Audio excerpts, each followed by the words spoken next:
Yes, and this is 好，现在我们有第3个问题啊 ，Michael 又 type 了一个问题，你可以把这个问题先。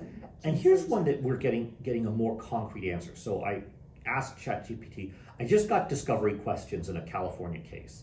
How soon do I have to send them back to the other side? And then it gives it the standard warning. But it says, as per the California Code of Civil Procedure, the timing for responding to discovery requests differ based on the type of discovery document served and the rules of court.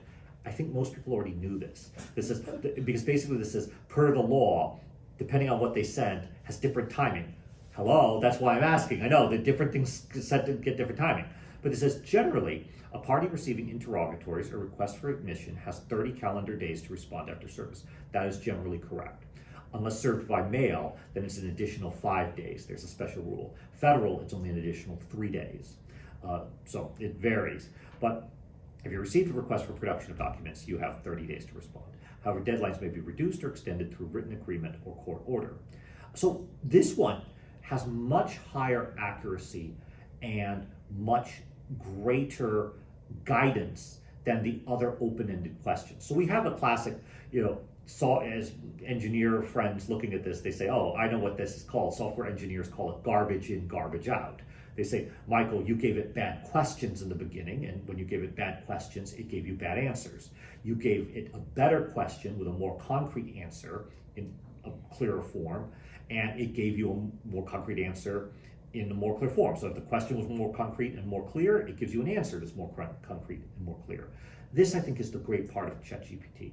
This would give you, are you going to act solely on ChatGPT? That would be a mistake. I think that's a wrong idea. But do you get a feeling of saying like, whoa, I better get on this. I probably only have 30 days. I better double check.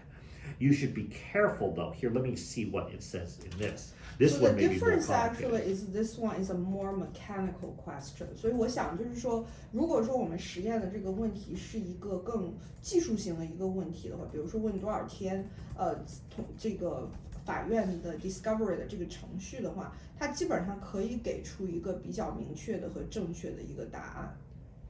So I asked this one. This one's a hard one.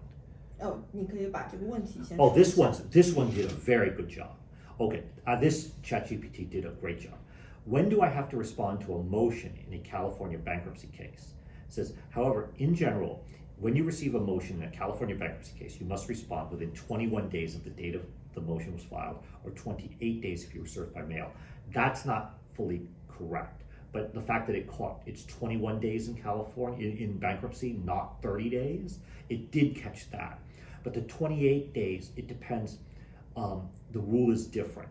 It depends in bankruptcy whether the motion was served generally to all creditors or was it served specifically to you, as it's specifically adversarial. It's specifically adversarial, it's 28 days. If it's generally to the estate, it's 21 days. So this rule actually would guide you incorrectly. So this if you said, oh, okay. I thought you just said it's a very good answer. It's a very good answer in the sense that it is understanding. And see, this is how I should say it, a very good answer. I should qualify that. It's interesting that it picked up the 21 and 28 day rule. It is wrong in the guidance. It is not correct that if you're served by mail, you have 28 days. That's not the rule. It depends on the position of the parties in the case.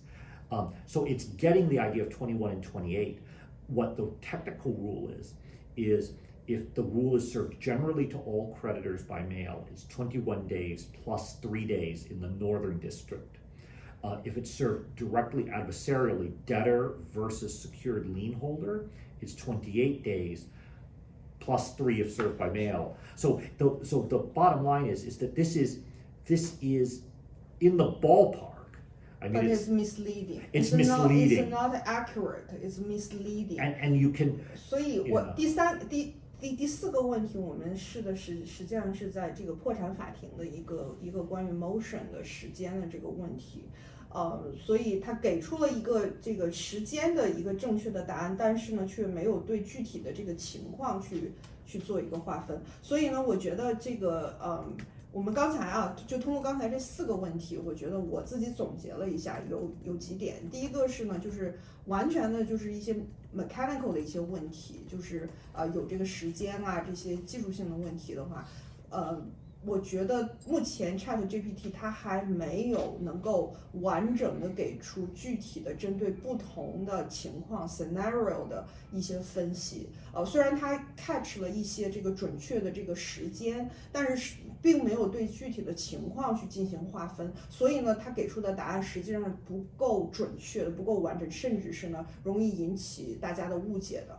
那对于前2个问题，我们提出的更多的可能是一些比如说关于这个一些 open-end 的一些 question，没有具体的答案的，这个可能是具体的经验上的一些问题，关于怎么去让你的小孩这个让他没有继承权，但是又不会伤害这个小孩的感情，这样等等的这些问题，可能 ChatGPT 目前呢，它还不具备这样的一个能力可以去解答这样的一些具体的一些问题，因为这些可能更多的是一个关于人的情感上的、律师的经验上面的一些总结。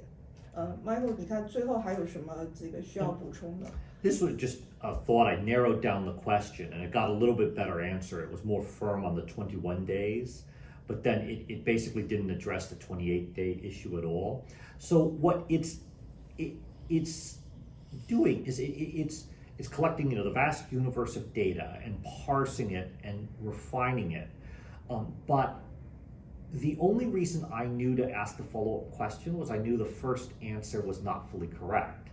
And you see how this can kind of be a problem if you're using this blindly to get advice, is I began to ask the question better because I knew that the answer was not as accurate. But how would you know that if you're asking the question blindly? So I think ChatGPT it's a great tool, but like the old idiom, all problems aren't nails, and a hammer isn't always the best tool for the job. This is kind of a hammer. It's a particular tool. It can work well for some things. I think probably searching and parsing through large amounts of data, getting some general understanding of something, not bad. But I would be cautious to do much more on anything that's very technical, because it seems that there's a lot of noise in the answers, and then it tends not to be very good with things that are more human, more soft, more experience-based things. So really the things, which it reminds me of a quote, judge that I used to work for, Judge Weisbrod of the bankruptcy court, always used to mention when coaching young lawyers, he said, "You're a lawyer, not a butler." He said, "You don't just listen to the client and just mechanically do what the client tells you. Your job is to analyze what they want, push back a little bit, challenge, analyze, work through the process. You have to have this back and forth, this work. You can't just do butler service." I think ChatGPT is trying to do butler service, which is great. We need butler service. We need things to get solved. But for a professional, lawyer, doctor, I don't want to say, "Oh, my back hurts, my neck hurts." He says, "Oh, you must have a pinched spine. I better operate." Well, before you just jump to that conclusion, why don't you investigate? You need to challenge me a little bit more. I think ChatGPT is not quite there yet, but as a tool, it has a great potential upside. I look forward to what it's going to do. OK， 我们今天就到这里了。Yes, it's been great talking to you. If you have any questions, do see RUI attorneys, and we will be with you again.